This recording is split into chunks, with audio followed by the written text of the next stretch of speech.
Good afternoon, it's meteorologist Michael Fecka. Welcome back to the 14 First Alert streaming show we do here every afternoon at 2:30. We'll start off with a look at our forecast and then we'll transition over to your news headlines with Rob and Jamie. So you'll want to stick around through the whole streaming show to get your fill on weather and news. But let's get started here with what we're looking at in terms of the forecast. Well, unfortunately, it's more of the same. Hot, humid, with that chance for showers and storms each afternoon as we go through this work week. Right now, we're tracking out a few isolated showers and thunderstorms. They'll linger here through the evening hours, but once the sun sets, most of that will start to dissipate. But then once the sun gets back up tomorrow, we'll see more chances for it Tuesday, Wednesday, Thursday, Friday, and even into next weekend. And during this time frame, we will still stay seasonably hot and humid, but that humidity really starts to peak as we get into Wednesday through Friday of next week. And that's when we'll really start to see those heat index values potentially topping back out in the triple digits. But before we get into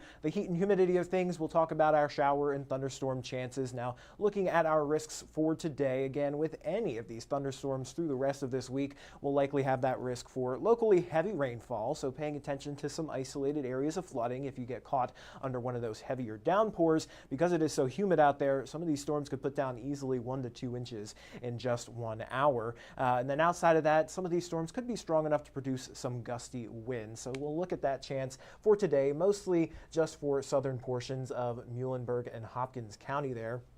And then there's that isolated chance, again, for some heavy rainfall. So nothing really too big, severe for today. But again, we are still tracking out a few of those spot showers and storms. They're really, really tiny. They're super isolated. We have a few, maybe a downpour there kind of crossing out of Henderson, just over the river from Evansville. And then we've got a few other downpours up along the border of Du Bois and Perry County there. And then a few more downpours that are kind of building up over southern Illinois through Hamilton and Saline counties. They'll likely drift their way into White or Gallatin County, and we'll see a few more pop up and bubble up here through the rest of the afternoon. So it's going to be one of those days or afternoons where it just depends on where you're standing if you see one of those showers. If you do, if it doesn't get too strong, at least you'll get some relief from that rain-cooled air.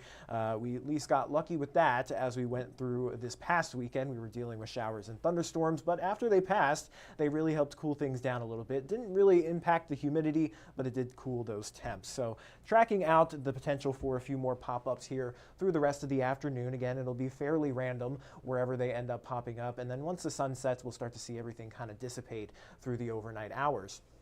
Looking at our current temperatures, we're sitting mostly in the mid to upper 80s across the tri-state. 88 degrees here in Evansville. Same thing up towards Oakland City. 86 there in Owensboro, and around 84 up towards Fairfield in southern Illinois. Now, combining with the humidity that we have, we'll see that our feels like temperatures are a little bit higher, mostly into the low to mid 90s. 94 is what it feels like in Evansville and Grayville. 95 for Henderson. 92 down towards Madisonville. And it looks like some of those showers that moved through Du Bois County helped cool things down slightly, so it only feels 85 degrees there up towards Huntingburg. So that's the kind of relief you could hope you could get if you get one of those downpours.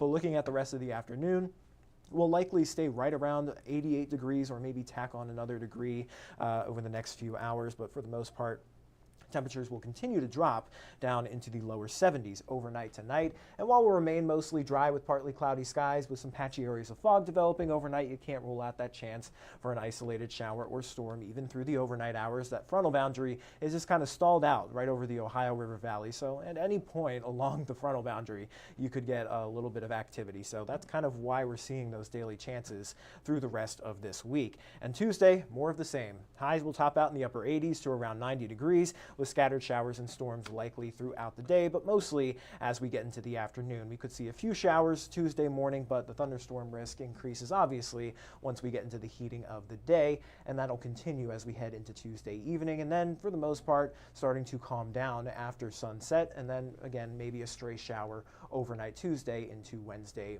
morning. Now looking at your rain and storm chances through the rest of this week, we'll be bouncing around between 30 and 50% chances each and every day here as we go through the rest of this week. We can show you that here on our longer range European model.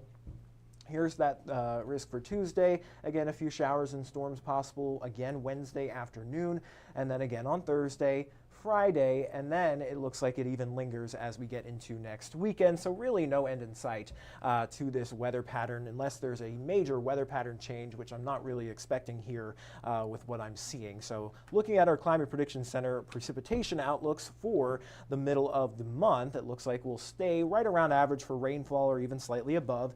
Again, it'll just depend on where you're standing. If you get caught in one of those heavier downpours, you could easily pick up a quick inch. And then unfortunately, it looks like temperatures are just going to continue to warm up here through the 20th and the 24th. We actually have a pretty good chance of remaining above average. So maybe seeing another heat dome building up for us here as we get through the end of July. And looking at your next 7 days, your temperature trends will actually hang out right around average or slightly above, at least through this next week. And then you'll likely see those temperatures continue to warm back up as we get through much of next week. But temperatures hanging out in the lower 90s all the way through this weekend with those daily chances for showers and storms. Now, I did mention that humidity continues to rise. Unfortunately, we're already straddling that muggy and stifling line. We'll likely be well within that stifling category once we get into Wednesday through Friday and likely lingering into next weekend. So you're going to combine that with our temperatures in the 90s, and we could see triple-digit heat indices be reintroduced to the forecast here through the middle and end of the work week. Now, typically, we see heat advisories getting issued once we get to 105 degrees or above, or we see 3 or more consecutive days of triple-digit heat index values. So that could be a possibility as we head towards the end of next week. We see those heat advisories come back to us, but as of right now, it doesn't look like any of that has been issued from the National Weather Service. So just be aware, it is going to be hot and humid out there. We're drinking plenty of water and taking frequent breaks in the air conditioning or shade, especially if you're going to have to do any strenuous work outdoors. But there's a look at your 7-day forecast just to kind of wrap everything up in a little bow here. Daily chances for showers and storms, not really much of a change here. We've just been stuck with this pattern here for the last week and a half with daily chances for showers and storms, but it's typical here in the tri-state during July that we see that. So hanging out in the low to mid 90s through the rest of next week. And that's all I have for the forecast here. So let me go ahead and just take a quick look at the comments here. Nortonville Amber is checking in and saying, hey, Caleb says he used to live in Indiana for 39 years and he lives in Oklahoma now. Well, hopefully you have a little bit better of a weather pattern than we do here, but I can't imagine it's much better than what we're dealing with. Much of the United States is just hot and humid, and it's just been a very rainy summer so far. So hopefully we could see that change here, but unfortunately not for this week. So that's all I have for the forecast. I'll send you guys over to Rob and Jamie for the latest news headlines. Stay informed on your local news and weather throughout the day by watching the 14 First Alert streaming shows. At 8:30 a.m., get your First Alert forecast to plan the day ahead and catch up on the news that happened overnight with the 14 News Sunrise team. In the afternoon, get the latest headlines, forecasts, and a preview of the stories we're working on with the 14 First Alert streaming show at 2:30. And get an in-depth look at the 14 First Alert forecast so you're ready for the next big thing with the 14 First Alert weather show at 9 p.m. Watch the 14 First Alert streaming show that fits your schedule and works best for you. Streaming on your phone by downloading the 14 News app and the 14 First Alert weather app. On your smart TV by using the 14 News streaming app. And stream anytime on Facebook, YouTube, or on 14news.com. Stay connected and stay informed by watching the 14 First Alert streaming shows on your favorite streaming devices.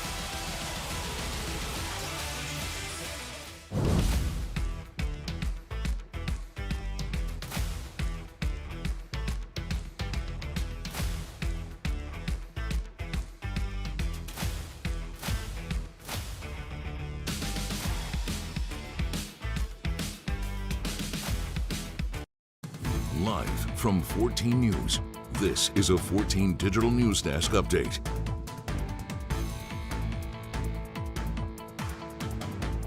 Good afternoon, everyone. Thanks for joining us for our 2:30 streaming show. I'm Jamie French. And I'm Robinson Miles. As we start off this new week, we've got a bunch happening around the tri-state. We're actually going to be starting today with an important one for drivers. This is a follow-up on something we have been monitoring for a long time. Happening tonight, a major traffic alert that, of course, we have been warning you about. The Kentucky Transportation Cabinet officials say the closure on the Blue Bridge in Owensboro finally starts tonight. Yeah, officials say the bridge will completely close tonight at 9. Now, that closure is expected to last up to 90 days for a bridge repair project. As you can imagine, the bridge is very old, so crews have to fully replace one of the 750-foot-long span of concrete that is the bridge decking.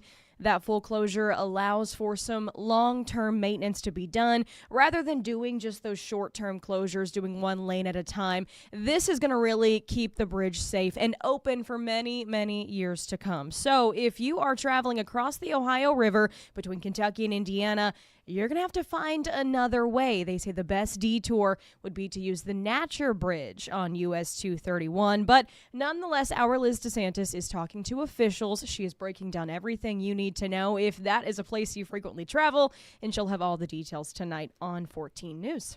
You know, I can understand that that's one of those, it's a good thing rather than just the short-term patches, but what a bummer to not have the Blue Bridge. Quite a headache. I mean, blocking off Davis County and Spencer County, they're your prime connection. It's certainly going to allow more time on your morning drive, so make sure you're planning ahead before you take off. I was going to say, don't get caught off guard with this one. Go in with a little bit of a plan. Hopefully it won't be quite as bad for you. Yeah. So for our second headline today, this one for people primarily in Evansville, the skyline could be changing a little bit. One of the historic elements of the city could be getting a different look. Now, we're getting a look at some plans for the old Crawford Doors building in Evansville. Now, as we've reported, the building, which you can see in some of the shots from A League of Their Own, sold in 2022.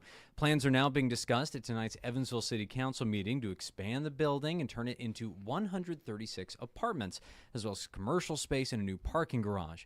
Now, the council, of course, will have to approve rezoning for that. Yeah, now we spoke with the owner of Jimtown Holdings, LLC, and he tells us they aren't quite ready to discuss any of the plans yet, but they should have some more information in about a week or two. But, of course, we do know possibly some apartment buildings, commercial space. Of course, certainly some things that Evansville needs will really uplift the city there, but certainly a historic building. We're going to have more information tonight on 14 News. You can also see what's been submitted for that project over on 14news.com. But I love all of the ties that this city has to A League of Their Own. So it's nice that they're going to kind of continue honoring that space there, but in a new way that's really going to benefit the city. And, we have so many amazing historic buildings here in town. It's good to think that they maybe have a bit of a future ahead of them. Maybe There it's is not a plan. exactly the same, right? Yeah. Rather than just hang out and look pretty. Some of them, depending on the and building. I have to imagine they'd be hard to upkeep as time goes on. Of course, we want to honor the history and whatnot, but pretty cool. I mean, we can always use more housing here in Evansville. Very true. So between the Crawford Doors building and the Blue Bridge, not a great day for those who fear change here in the tri-state. A lot of things changing, all for the best, but of course the beginning of what is, in these two different cases, a bit of a long road before things get settled. Yeah, absolutely. Now, real quick mention before we go, we just pushed this out on our app as well. There is an accident with injuries blocking lanes on Highway 41 on the north side of Evansville. Dispatch says that crews were called to that accident there around just before we got on here at 2:30, actually. This is south of St. George Road in front of the old Whirlpool building. Of course, some lane restrictions there on the southbound side of Highway 41. You might see some delays as you head out this afternoon and evening. They're working that crash, getting that cleaned up. We'll keep you posted. Yeah, of course, the usual disclaimer, when we have our evening shows ahead at 4, 5, and 6, we'll have all of these stories in more details as well as it's Monday, everybody. Guys. I'm feeling it. To my bones am I feeling it. But, of course, those shows as well as 14 News at 10 will have a lot more, and, of course, all of these in more detail. Yeah, absolutely. All right, we will wrap it up here. Thank you so much for joining us this afternoon. Have a great day.